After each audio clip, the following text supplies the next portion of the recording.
So what I'm going to show you guys today is how to use a stencil to make artwork. Now, the stencil can be the artwork, just like I've shown you with my examples, but the stencil can also be part of a piece of artwork. So what I'm going to use for my grounds here is my cardboard. So my cardboard here, it's okay if I kind of beat it up. See, I have a nice edge here, so if I want to take it and maybe I want to rip it up a little bit, tear it up, tear pieces off, I can do that. Kind of tear away some of the edges to make it a little more interesting, to make it a little more beat up. I think cardboard works nice because it's kind of earthy, it's kind of industrial, so it kind of goes nicely, I think, with the idea of the stencil that we've been trying to create here. So I've got my cardboard here. This was used actually for cutting, which has actually worked out for me because it has like little imperfections and scratches and stuff on it, which is kind of what I want. So I'm going to start by taking the colors here, and I'm just going to paint some areas with color so I have something to put my stencil over. So I'm going to maybe put some yellow over here.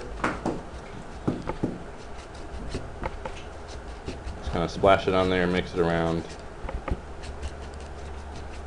I'm not really thinking about what I'm doing, I'm just throwing the paint on there. Maybe add a little blue over here, make some green in the middle. Let me add some red up here, some orange.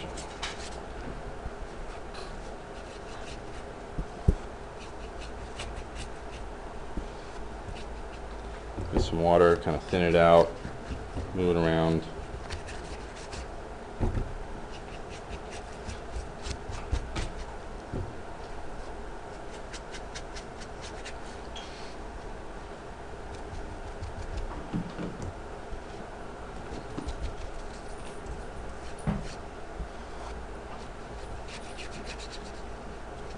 Okay, so just kind of making a little bit of a ground here to work with.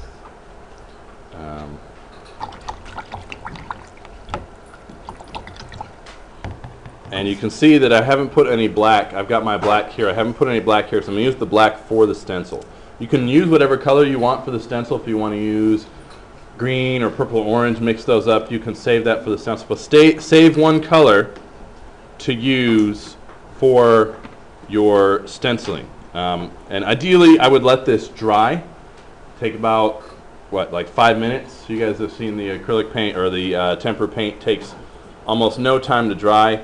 I'm looking at this here and it's almost dry, so see if I can kind of tilt it and show you. See, it's kind of shiny. It still has a little bit of wetness. Once you see that that shininess is gone, you know it's been fairly dry. I'm going to go ahead and move on though, just because I don't want to waste your time and wait for this to dry. So I'm going to pick a spot to put my stencil. Now my stencil fits nicely over the cardboard there. You see that it fits. I picked a good size for this. Now I don't have to put it directly in the center. I can angle it however I want, but I'm just going to go ahead and slap it on there. Once you put it down, then the way you do your stencil is you load your brush up with this, and you want to carefully paint over the lines.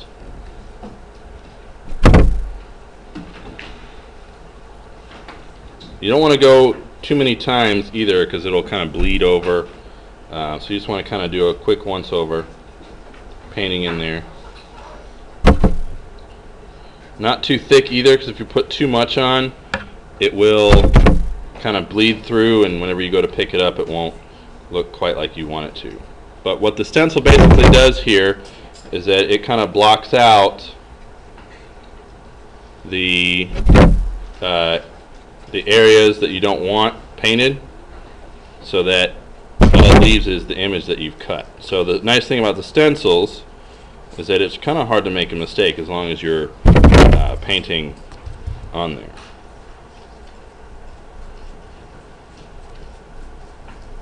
And you don't have to be super precise with the stencil. It's not really important to do that as much. Okay, so I'm going to pull this up so you can see what I'm left with. And there is my stencil over top of my original design. Now you can see I've got some bleeding over here on this side. That's not really that big a deal. And it looks good against my background there. Okay, so for these, this is kind of like a printmaking thing. So I have the cardboard in the back that there's a pair of scissors, and you can go a couple at a time and cut out some pieces of cardboard to use. You can also use, there's some white paper I'll put back there as well. You can use a full sheet. You can tear the paper up. You can cut the paper down, make it any shape or size that you want. But I want you to try to do at least 2 different ones with your stencil. So paint the background first and then do the stencil over top. If you want to do the stencil multiple times on one sheet or one piece, you can try that, see how that works. There's really no limit to what you can do as far as using the brushes and the stencils together with the cardboard and the paper. Okay, so if you want to do a painting full on and then just do the stencil over top, you can try that. See what it looks like. If you want to just throw some color in there like I did, create like kind of a sloppy background, and then tear it up afterwards, you can. If you want to beat up the cardboard really good, like kick it, tear it, stomp on it, put a, maybe, that sounds kind of crazy, but put like a footprint on there first or something like that. You can do that. If I've seen people who have taken the cardboard and run over it with their car, so they have a tire mark on the cardboard before they paint on it. So it's kind of supposed to be industrial, kind of supposed to be look like it's used, like you just found it out of a trash can and made art out of it. That's kind of the goal that we're going for here. Okay, so take your time. You've got today and tomorrow to make 2, and then we will kind of look at them at the end of the day on Friday.